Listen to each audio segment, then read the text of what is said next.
General topic ہے جی تھکاوٹ۔ تھکاوٹ کی ڈیفینیشن کو ذرا سمجھیں جی۔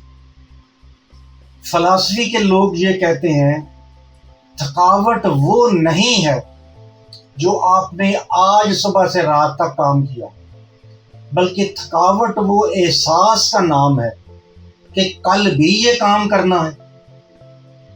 اب آ جائیں ہم بیماری کی طرف۔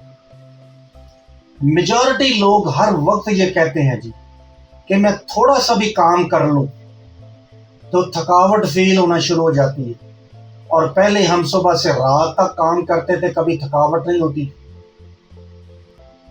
اس کی جو بیماریاں ہیں اس کا سمجھنے سے پہلے یہ سمجھ لیں عمر کا حصہ۔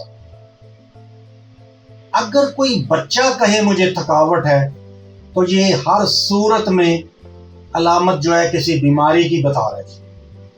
کوئی نہ کوئی آپ کا آرگن ایسا ہے جو کام کم کر رہا ہے، ناقص کام کر رہا ہے، کیونکہ جو ینگ ایج یا ٹین ایج میں بچے بھاگتے پھرتے ہیں، کھیلتے پھرتے ہیں، ان کو تھکاوٹ نہیں ہوتی، رات کو سوتے ہیں اور جب صبح اٹھتے ہیں تازہ دم ہوتے ہیں۔ یہی ایک اور علامت سمجھ لیجیے۔ جب کوئی شخص تھکاوٹ کا نام لے تو اسے پوچھیں کہ جب آپ سو کے اٹھتے ہیں آپ تازہ دم فریش ہوتے ہیں یا بلکہ زیادہ تھکاوٹ فیل ہوتی ہے؟ جو شخص کہے کہ مجھے زیادہ تھکاوٹ ہوتی ہے ریسٹ کرنے کے بعد تو سمجھ لیں یہ سٹریس یا انزائٹی ہے جی، ہم ڈپریشن نہیں بولتے۔ نمبر 2، کس کس آرگن کے ساتھ اس کا تعلق ہے جی؟ تھکاوٹ کی کئی علامتیں ہیں۔ گھوم گھام کے وہ کہے گا ایزی فٹیگیبلٹی، یعنی تھوڑا سا کام کرتا ہوں، تھوڑا سا کرتا ہوں تو مجھے بہت زیادہ تھکاوٹ فیل ہوتی ہے۔ تھوڑا سا چلتا ہوں تو وہ گھر آ کے کہے گا مجھے لتارو جی۔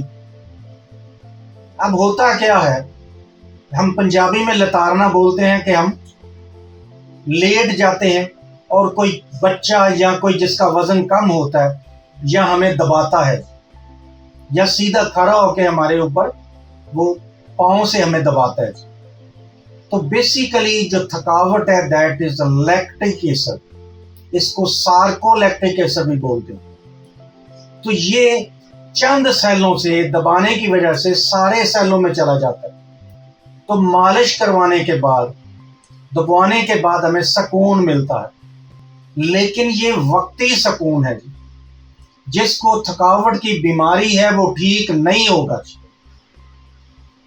اب میں نے کیا دیکھا ہے مزدوروں میں، مستریوں میں، کہ رات کو 2 گولیاں پیراسیٹامول کی کھا لیتے ہیں، بروفن کی کھا لیتے ہیں اور صبح پھر کام پہ چلے جاتے ہیں۔ یہ اچھا طریقہ نہیں ہے جی۔ ہمارے ملک کے لوگوں میں صحت کے بارے میں جو شعور ہے وہ نہیں ہے۔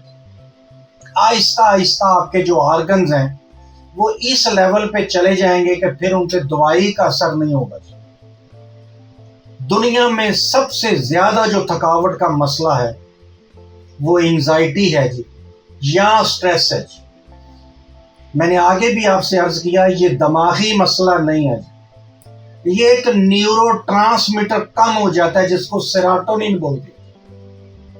جیسے ہی ہم سیروٹونین باہر سے دیں گے اس کی تھکاوٹ ختم ہو جائے گی، حشاش بشاش ہو جائے گی۔ دوسرے لفظوں میں اس کی ایفیشنسی، کارکردگی، قوت فیصلہ بہتر ہو جائے گی۔ اب دوسری طرف آ جائیں، تھکاوٹ ان لوگوں کو بھی بہت زیادہ ہوتی ہے جن کے اندر کسی خاص وائٹامن، خاص کسی منرل کی کمی ہو جاتی ہے۔ تو عام طور پر ہم ٹیسٹ کروا کے پہلے یہ دیکھ لیتے ہیں کہ کہیں آئرن کی کمی تو نہیں، کہیں کسی اور وائٹامن جس طرح B12 ہے جی، B12 اس کی کوئی کمی تو نہیں، وائٹامن ڈی کی کوئی شدید کمی تو نہیں ہوگی۔ تو جب ہمیں ٹیسٹ نارمل آتے ہیں تو پھر ہم انزائٹی کی طرف آتے ہیں۔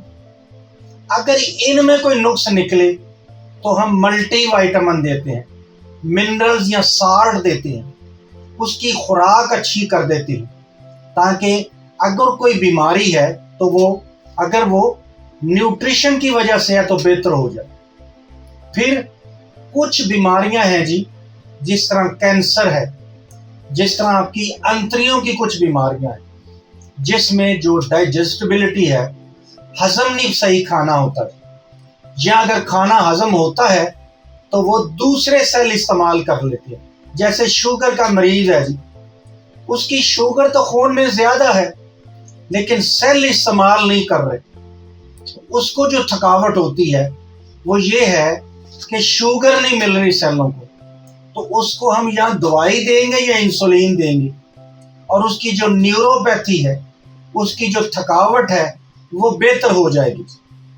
یعنی ہم ایک دم نفسیات کی طرف نہیں آتے، بیسیکلی ہمیں میڈیکل اسپیشلسٹ، ہمیں میڈیکل کا نالج ہے کہ کون کون سی بیماریاں ہیں جو تھکاوٹ کا باعث بنتی ہیں۔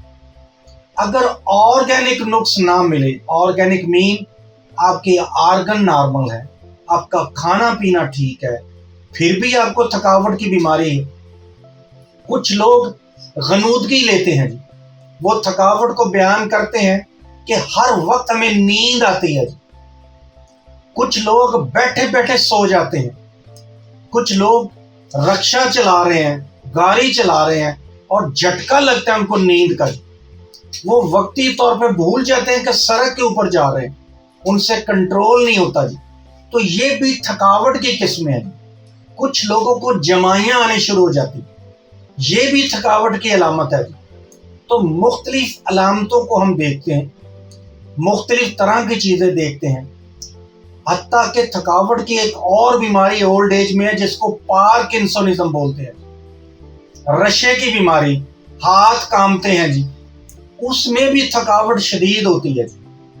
پھر ایک اولڈ ایج ہے جی، اولڈ ایج ہے جو مجھے محسوس ہوتا ہے جی، 40 سال 3 نوکریاں کی، دن رات کام کیا، اب ہلا نہیں جاتا، تھوڑا سا کام کر کے تھکاوٹ محسوس ہوتی ہے، تو ہم نے ایج دیکھنی ہے، اس کے حالات دیکھنے ہیں، اس کے ٹیسٹ کروانے ہیں، اور جب سب کچھ نارمل ہو تو پھر ہم ایویلویٹ کرتے ہیں کہ انزائٹی، سٹریس یا ڈپریشن تو نہیں ہے۔